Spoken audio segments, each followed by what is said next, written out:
Ben Doktor Buğra Şekerci, Malatya Eğitim Araştırma Hastanesi acil servisinde pratisyen hekim olarak görev yapmaktayım. Atanma sürecimde annemle aynı hastanede çalışma fikri hepimizi heyecanlandırıyordu.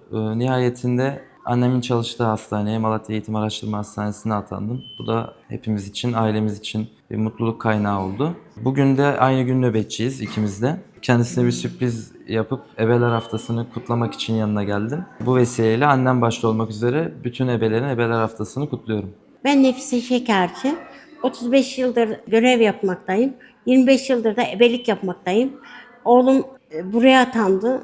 Eğitim araştırma acilde. Pratisyen hekim olarak çalışıyor. Bugün de aynı günde nöbetçi, 24 saat nöbetçi olduğumuz için oğlum bana ebeler günü için sürpriz yaptı. Çok teşekkür ediyorum. Oğlumla aynı hastanede çalıştığım için çok gururluyum, sevinçliyim. Yani anlatamayacak bir duygudayım.